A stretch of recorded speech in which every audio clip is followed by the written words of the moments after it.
Welcome back to Pathfinder Wrath of the Righteous. We, in the last episode, may have done some skullduggery, literally, and maybe raised an old cleric from the dead in the Temple of the Good Hunt. But pay no mind to that. We currently need to have a bit of a rest, and then we shall enter the Ashen Grotto. That Crinukh is a funny guy, although I'm not sure if we can trust a strange cave lizard. Oh, wait. You beat me to the punch on that one, but never mind, I always keep one in reserve. That kobold can even feign true intelligence, just like you. God. The sass.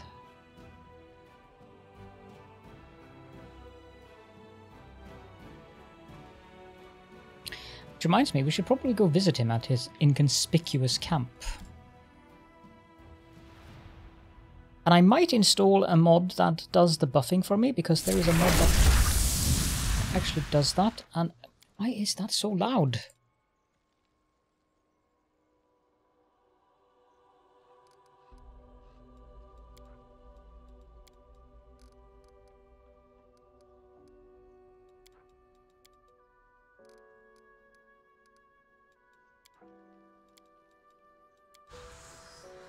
I think it's called Buffbox or something.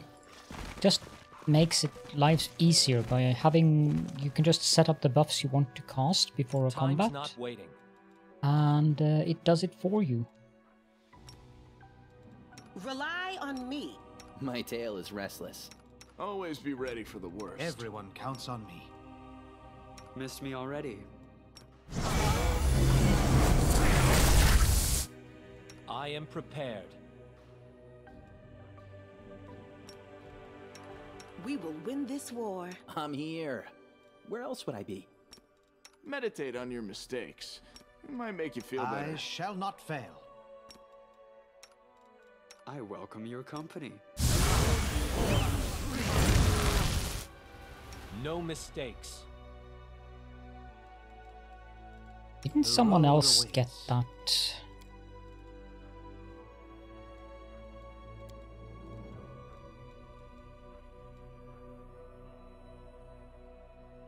Might want to not memorize this one and do that one instead.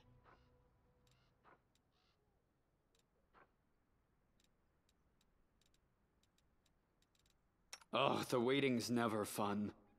I was absolutely certain that I got that spell on someone else.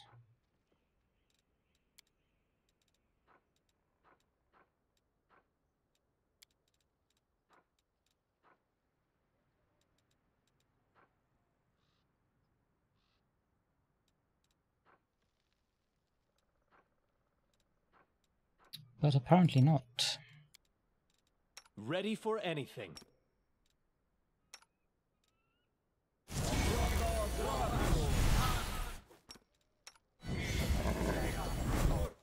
Let us bide our time.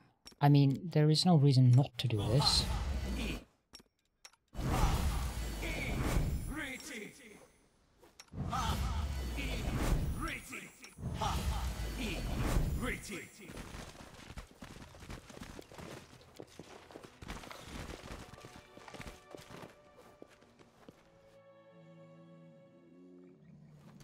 Observe the others. I may have Learn forgotten from their to cast mistakes that before one. they learn from yours. Indeed I did.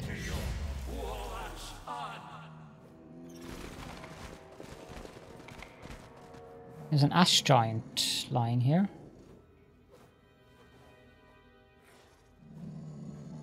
A bright future awaits us.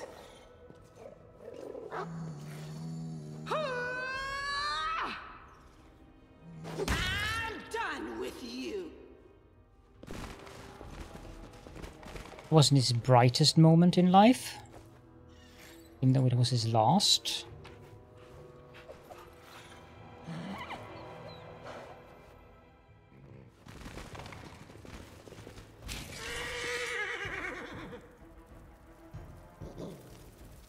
tick swarm. Cover me, all right? Precision and grace. Let's try this way. Into the fray! Aim carefully.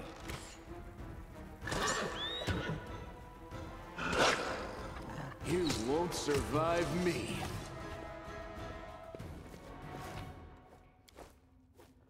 Okay.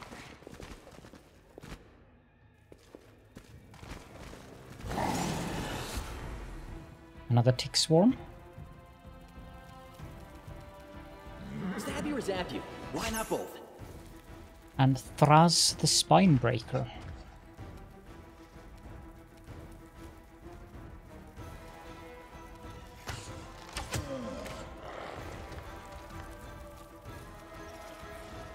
Well, that suits me just fine.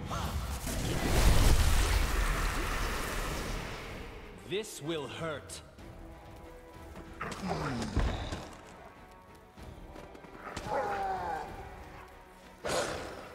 How about you lie down?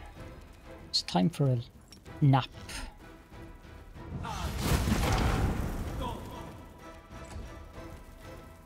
The Inheritor! Guide my blade! I'll make short work of this. Endure this. Another giant. Distract them for me. Buffs really do help. A calculated risk. Forwards! The light take you!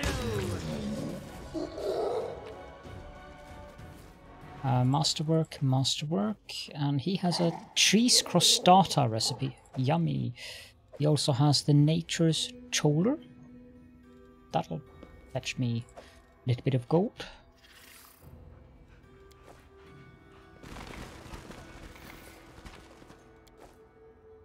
Really sure what this cave is all about. Except for having some giants and a named guy.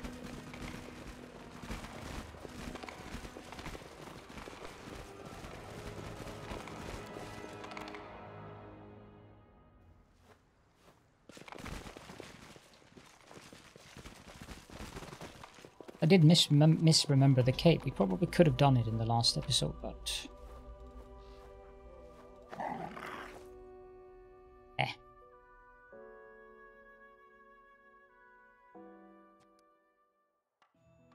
Let's head in this direction.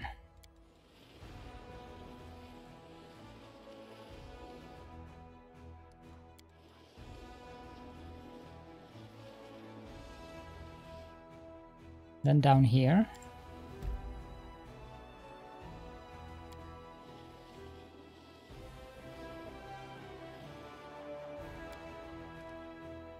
This ruins of Ashbury Hamlet. We need to rest before we do that.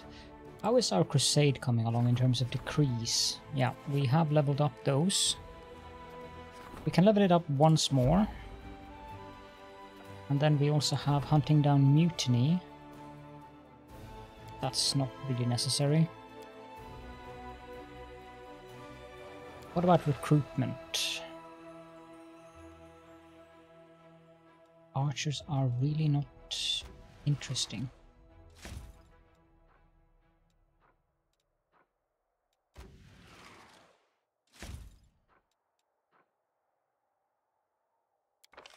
Suppose I could recruit sorcerers. But knowing myself, I will forget to use them and then move them, and then it's kind of a meh. Okay, let's take a quick nap here.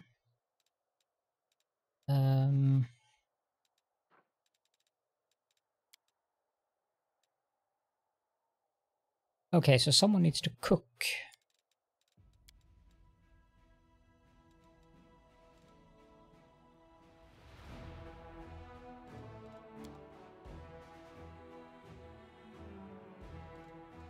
Daeran, you'll be the cook.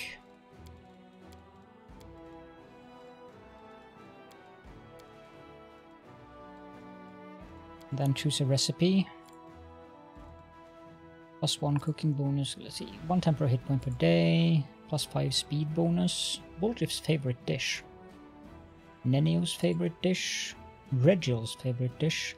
This one is nice.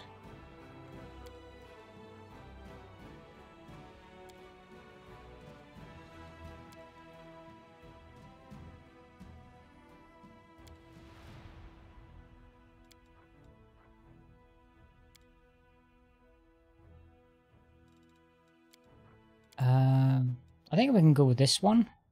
Not that difficult to make.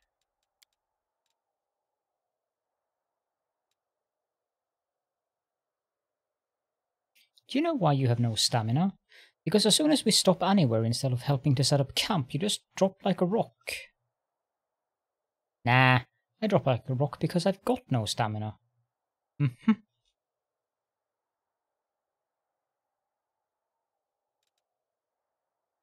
I don't know what it does that it's his favorite dish.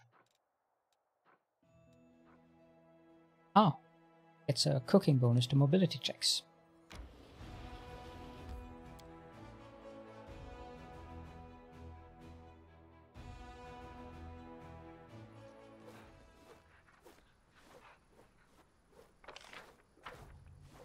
I have no idea what this area brings.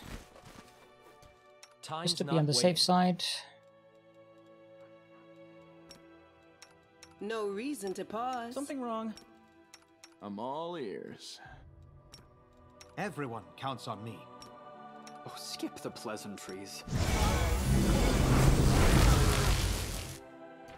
I think I can reduce this. Yeah, I can reduce the volume of that, at least. I am prepared.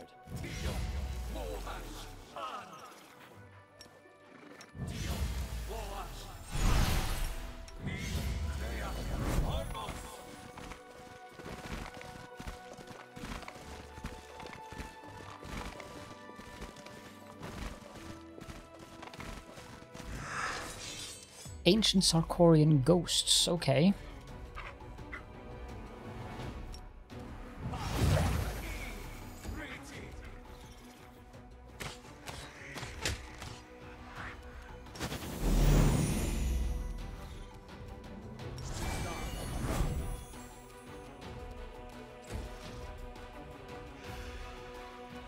And a spectre. Ah.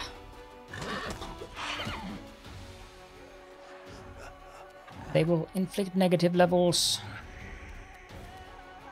Time to share your treasures.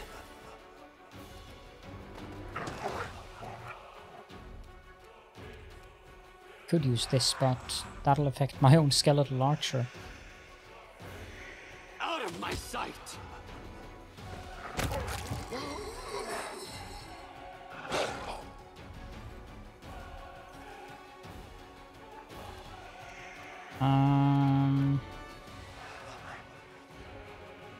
I'm just gonna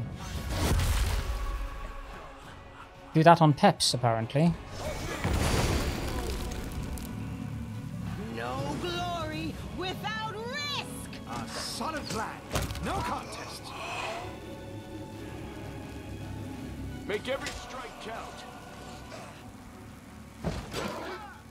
Cover me, all right? I will see to your demise.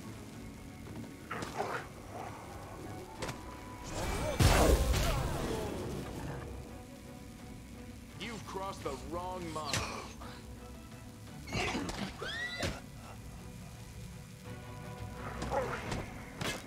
Precision and grace.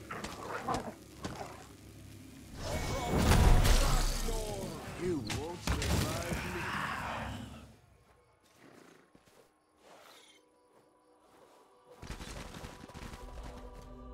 That was a bit annoying, but accidents do happen, I suppose. Did I get any ability score drains or something? Doesn't appear like I did. Okay, there's a knowledge world check here. Completed. The burnt out husk of a traditional Sarkorian house. No houses like this have been built for a century.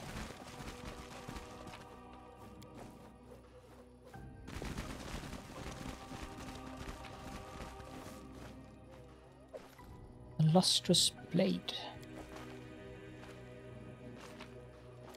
As it should be.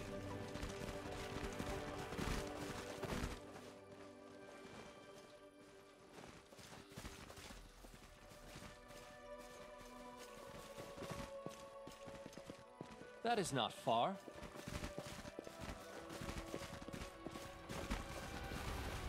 Well, that seems to be about it in these here areas.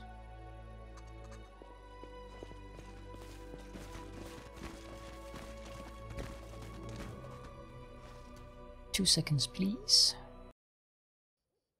There we go.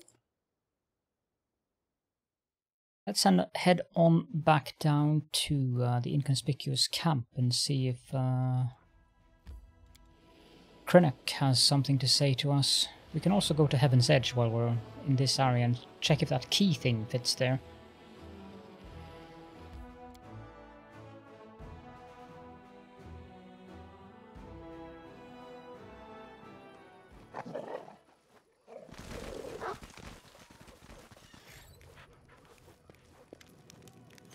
Crinukh greets you with a reserved gesture and asks you in a confidential whisper, "Do you believe that kobolds possess a sixth sense?"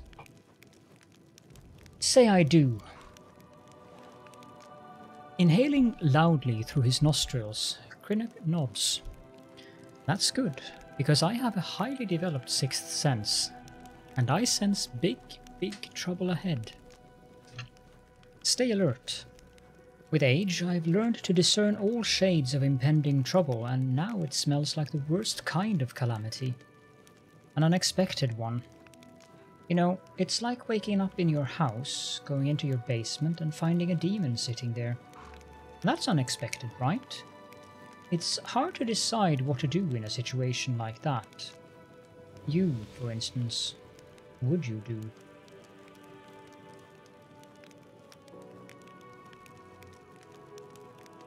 Do you realize your question sounds like it has a double meaning? Crinukh stares at you astounded.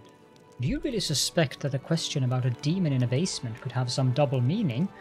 No matter how I try, I can't read any other meaning into it. That would mean there's a cultist hiding in my house. I would call the Inquisitors so they could arrest everyone involved and interrogate them. So you'd be arrested right along with them. Then, instead of searching for the root of evil, you'd be languishing in a prison cell? You can't rush to solve a problem before you figure out where it's coming from. If you have a demon sitting in your basement, don't fight it. Find the cultist who summoned it, and do it yourself without delegating to someone else. Personal responsibility and careful planning, these are the building blocks of success. You may have a point there. What can I say? I'm a bard. My words are supposed to sound convincing. The kobold falls into pensive silence for a few moments, then lets out a gasp. Looking sheepish, he says, "You got me talking, and I almost forgot something important. You'll want to see this." Crinukh shows you a pile of opened letters. Judging by the handwriting and the quality of the paper, the correspondence was between several people, all of them quite well-to-do. These notes were written by very foolish folk who decided that there's more to be gained by befriending demons than fighting them. This is just a fraction of their correspondence. They sit in their manors in Erosian, preoccupied every single day with one and only one thought: how else they can hurt your crusade. They spread rumors about you, they try to block your army's supply chains, they whisper nasty things about you in the Queen's ear. But despite all their influence, they are just amateur conspirators who know nothing about real intrigue. I'll make sure that these letters fall into your associates' hands. Anonymously, of course. I'm not looking for fame. If you order your advisors to make these letters public, bad people will be in enormous trouble. They will wake up every single day with only one thought in their mind, wondering what kind of awful food their prison guard will bring them for dinner. Get that information from? Kobold shrugs indifferently. I just went hunting, shot a bird, and it turned out to be a messenger pigeon. What are the odds, eh? Thank you for your help. We agreed that I would help you. I keep my word, as any civilized kobold should. Crinukh's speech falters under a bout of heavy coughing. After he catches his breath, the kobold's shoulders slump in exhaustion and he sighs. Damn it all. Every disease I've ever caught is surfacing now. During my travels, I've spent many nights on bare cold stone, now feeling them all. Crinukh considers you. Trust me, any thought I share with you is not just rambling. It's knowledge, paid for with my blood. It's hard won from the caverns of the Darklands where my tribe fled, fearing the wrath of devils. If you wish, I can tell you about that. Will you tell me? He just said he would. Crinukh's voice becomes low and serious. Those were bloody days. We, in the Night Ruby tribe, were enslaved by the Drow, the elves of the underground. It is ironic. First, we fell victim to the slaves' revenge, then we ourselves fell into slavery. In the first battle with the Drow, we lost Urmak, our stern leader, who refused to bow before devils or the Dark Elves. The rest thought it best to surrender. Our new life was harsh and filled with suffering, humiliation, and punishment. Before long, we realized the Drow were tough masters who knew no mercy, but we hadn't grown accustomed to living life on our knees. We couldn't fight back with force, so we used our cunning. We spied and sabotaged, killed the cruelest of the masters, and we helped other slaves escape, and thus built alliances. When we got caught, our kindred paid with blood. The Drow punished everyone, guilty and innocent alike. Back in those days, I was a scout and the right hand of our new leader. He was young, cautious, and shrewd. But our struggle lasted years, with many of our kin accepting their new fate and resigning themselves to being slaves. Others were tempted by devils who promised to give us back our former power. All they wanted was more signatures on the contract that doomed our souls to hell. As a result, the tribe splintered. The traitors gave our leader to the Dark Elves. Then came the Purge, but during that massacre it was us, the kobolds, who killed most of our kin. I fled, wounded, without any weapons or supplies. All I managed to take with me was a case with that damned contract with the devils. After a long pause, Crinukh gives you a crooked smile. So, that's the end of the story. Not quite the fall of the Aslanti Empire, I admit, but this one is even more dramatic, in its own way. Maybe you should move to Dresden. Well, I'm not too enthusiastic about dwelling in densely populated locations. Places like that are usually crawling with those eager to bash in a little kobold's scaly skull. But I fully understand that you have enough important things to do besides constantly running to my camp and back. Alright, search for me in Dresden next time, but I have to warn you, I'm not going to stay out in the open. I have to go. Good luck. I believe you'll need it.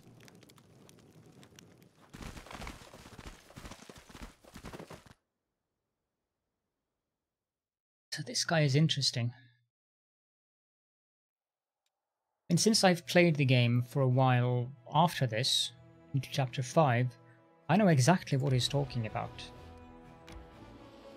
But I won't share that with you guys. You'll have to see for yourself. But it's interesting that they've used a kobold to be the messenger of these things. And it's sufficiently cryptic as well. I like it. Good story writing.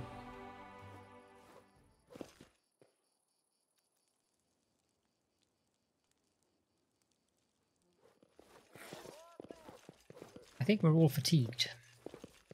Thank you for inviting me on this journey. Would you be risking life and limb, facing countless dangers? Perhaps I shouldn't thank you. I don't know how much that helps. Smile. The world's not ending just yet. Not very much. We'll have to strike camp because I can't... Oh, you can't rest here.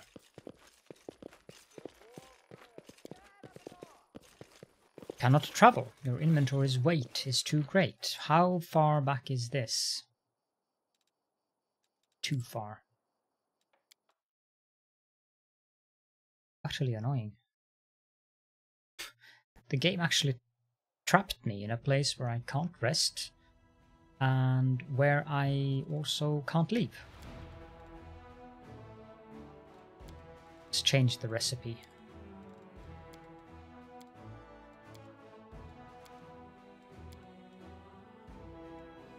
This is very high.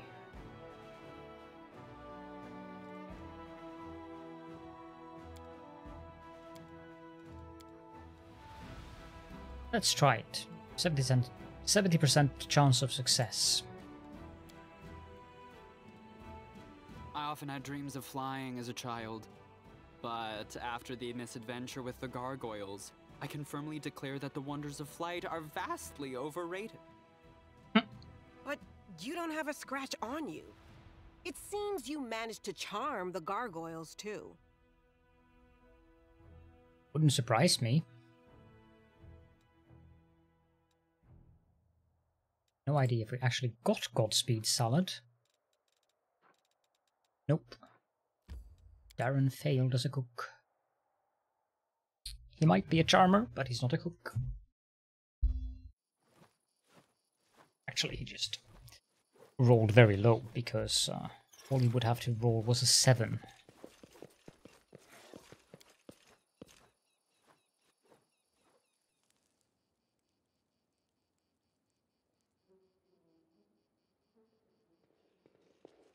He's suspiciously quiet here. There you go. Wand of Heal, Diamond, Dinosaur Bone, Foresight, Wail of the Banshee, Restoration, and of course his elegantly written hand note from his... I don't remember what it is. Duke? In this ever-changing world, memory is the only constant. Remember me. D.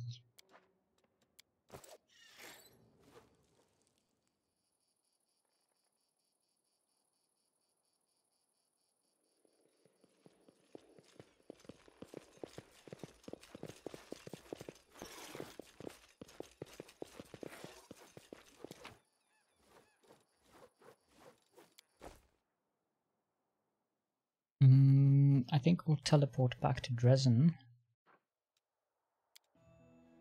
Or we'll fight this battle.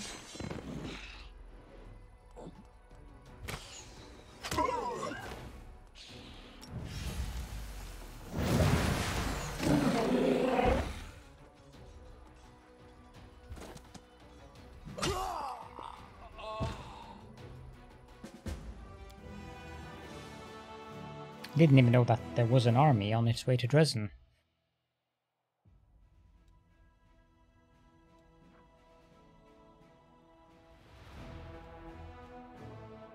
That one is not important, it's just reagents. And I'm mildly annoyed that this has a quest marker, because Nenio's quests are like Core of the Riddle and stuff like that.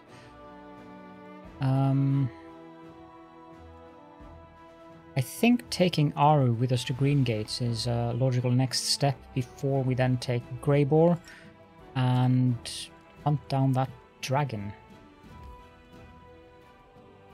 Manage would probably be a good idea. And we have ample material points now. Can we build more archery ranges? I doubt it.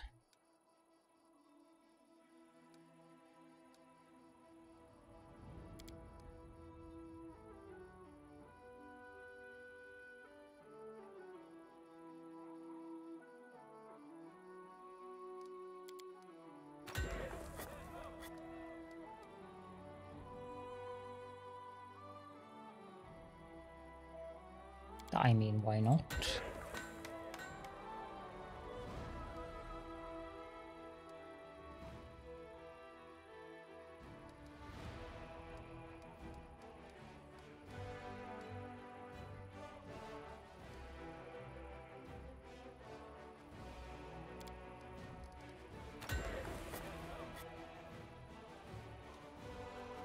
I don't know why you can build this in Dresden. It's completely irrelevant.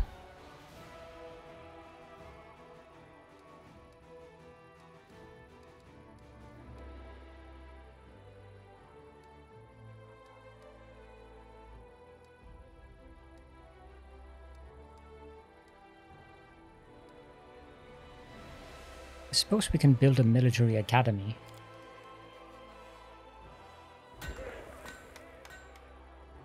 Now we have a row here of small buildings we can build there.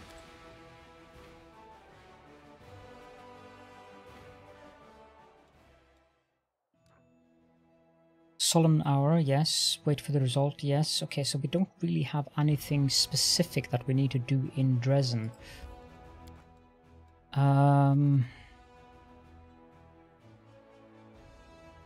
However, there will probably be an audience with Konomi. We did level up diplomacy. Oh, Daeran. Daeran looks a little, the merest trifle, more serious than usual. Caledon, we need to talk. Under the strictest confidence. I am going to invite you to a not a date. Yes, you heard me correctly, a not a date. If, by some chance, you imagine you see wine, cushions and treats laid out before you, you should know that it is merely an optical illusion. Great. Okay, this one is too good. First, you give me roses that have nothing to do with courting me, then you run me a bath under the pretext of the commander needs to wash, and now this? Exactly. I am obviously not interested in you, I am making no attempts to impress you, and I am definitely not trying to demonstrate any affection for you. Don't you believe me? Daeran looks at you with his eyes alight with sincerity. I actually have some free time for a not a date. Daeran offers his hand to you gallantly. Allow me, my lord.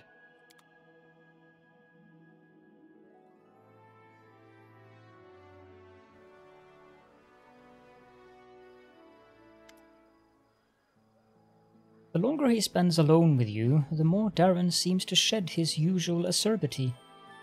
His hair is tousled, I think it's tousled, and the ties on his shirt have been loosened. He sits back, looking completely at ease, while his hands are lively and elegantly expressive, punctuating his speech.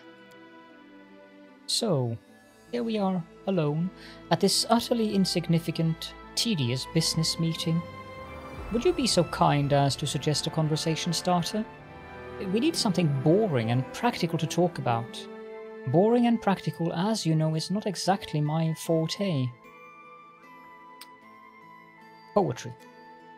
Oh, but poetry isn't boring at all. On the contrary, it can be quite sensual. No, that is not a suitable topic for our not a date. Ah, I see what you're about. You meant dreadful patriotic poems. Annually, Mendev produces unbelievable amounts of that kind of abominable dross. Once I managed to get my hands on one example of such a poem and tried to count how many times the author used the word unbroken. I stopped counting once I hit 37. Yes, that travesty is exactly what the occasion calls for. I stand ready to recite it. I estimate it will take 1 to 2 hours. Daeran's eyes sparkled teasingly. Are you absolutely positive you don't want me to stop now? Smile wickedly. You drove yourself into this trap. Now you must continue. Oh yes, I did drive myself into this trap. Daeran looks directly into your eyes. My thoughts are all adrift. I guess I shan't be able to maintain a boring conversation. It is beyond me. He moves closer, just a little, and takes your hand.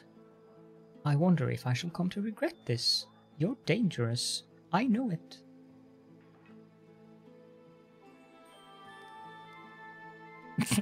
If you try to pass this off as another one of your jokes, I will send you back to Mendev immediately, on a donkey, stark naked. Threats and passion. For some reason, I find this combination highly attractive. Daeran removes your hand from his face, but it doesn't move back. Instead, he leans forward as if for a kiss.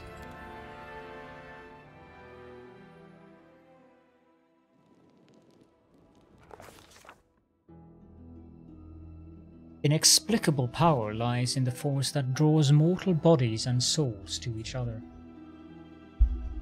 If there was a way to measure it and compare it to other forces in the universe, it could prove to be comparable with gravity between the planets.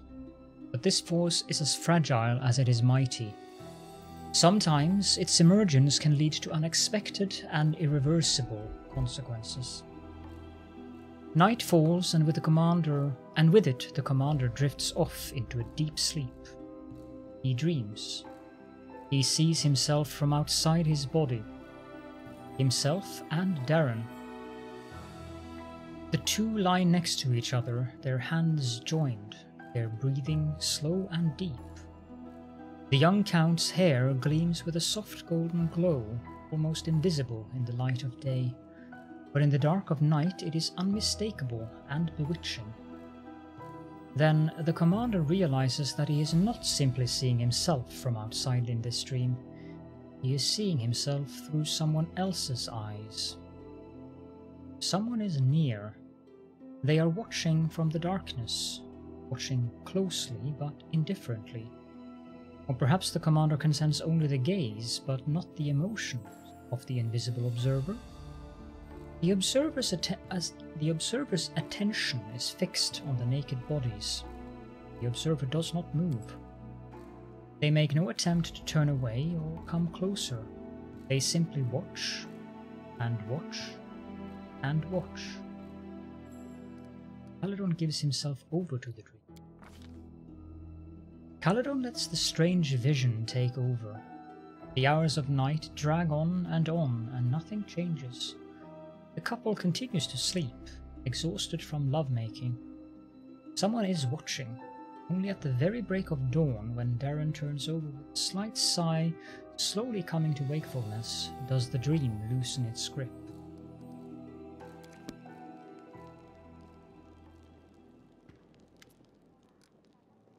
You know what I've been thinking about? Daeran is battling his tousled hair.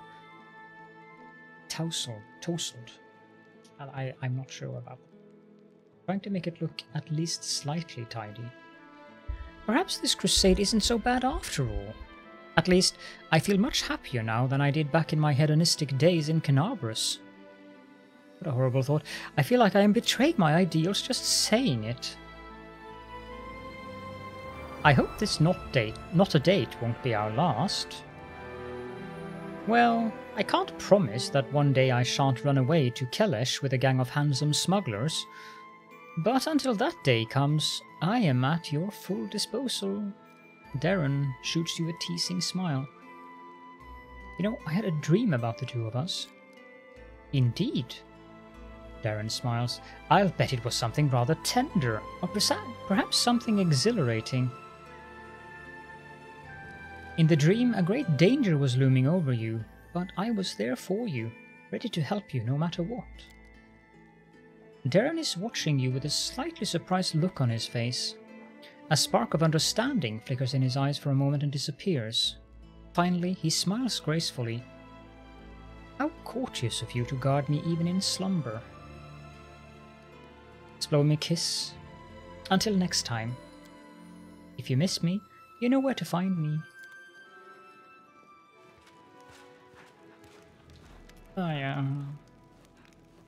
Commander, it is time for you to play a more prominent role in Mendev's politics. Fortunately, the ideal opportunity has just presented itself. A conflict is brewing in the capital. A clique of aristocrats displeased with the Royal Council is scheming against Her Majesty's loyal servants. It's the usual power struggle. Something of this sort occurs every couple of years in any civilized society. Your entrance on the political stage is long overdue. Given that your opinion in Mendev is outstandingly well respected, the Royal Council has decided to make use of it. They are expecting you to denounce publicly the nobles' attempts to challenge their rule. I suggest we publicly address Her Majesty and claim that we're being drawn into an intrigue. Let the Queen know that we're loyal only to her, not to any of her servants or subjects. It sounds like we're not the only ones bored of the Royal Council.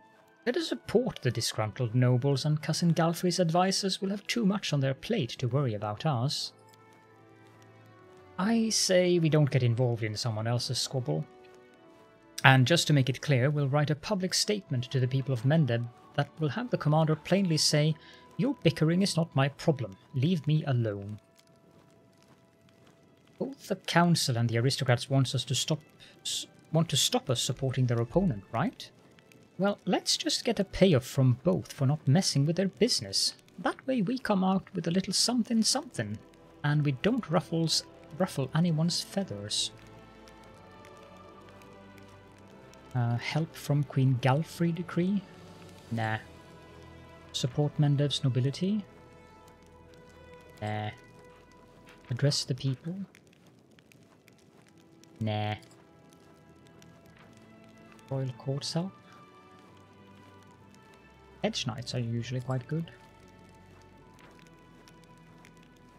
Slingers and conscripts?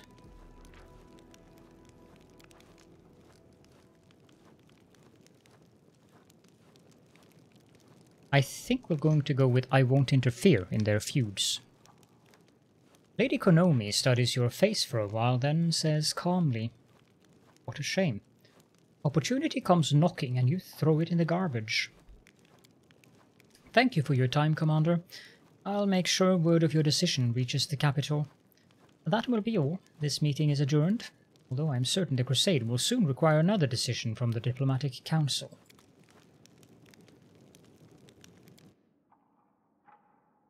She can be quite insufferable, that Lady Konomi.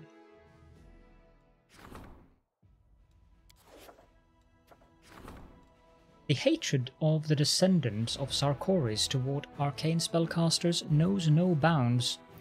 The representatives of several tribes demand that mages not be allowed to serve in their units.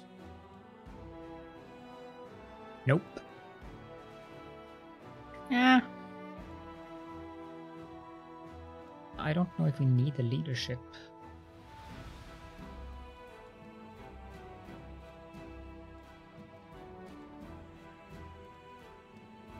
Well, make the former Sarkorians fall in line.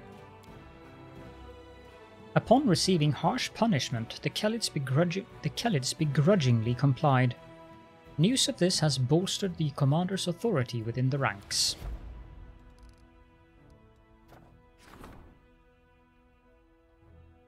The kobold Crinukh provided the commander with letters implicating a number of prominent individuals in Erosian in having connections with the demons. These people are plotting against the crusade, impeding supply shipments and striving to discredit the commander. The disclosure of these letters will put an end to their conspiracy. This takes 21 days.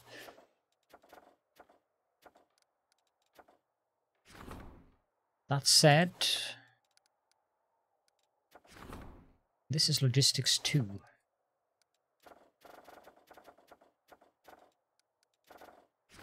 These are diplomacy.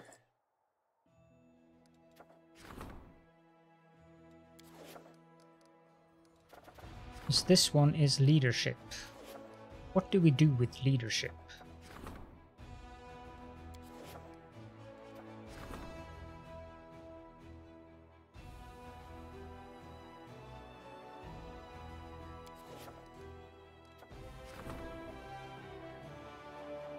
Mostly increase morale and stuff like that, it would seem. Okay, well, let's disclose those letters.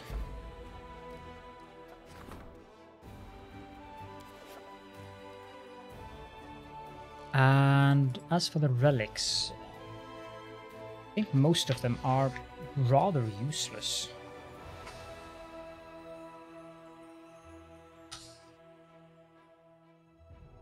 The Fate of the Attractive Impulse. Well, that actually isn't too bad. Chill Roar? Nah. Unholy Symbol? Nope. Factory? Nope. Rest of the Fallen Knight? No. Okay, so let's do the Attractive Impulse then, because at least then I know I get a relic that I can use for something.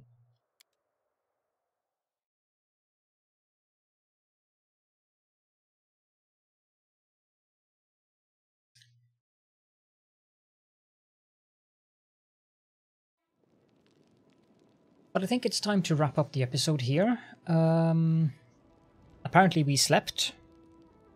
Not alone, but we slept, so we can just travel on. So I think that in the next episode we should head on out to Green Gates together with Aru and see what's going on there. For now, if you have any questions and or comments, as per usual, please do feel free to leave those in the comment section below. And I hope that you enjoyed the episode, and to see you all in the next one.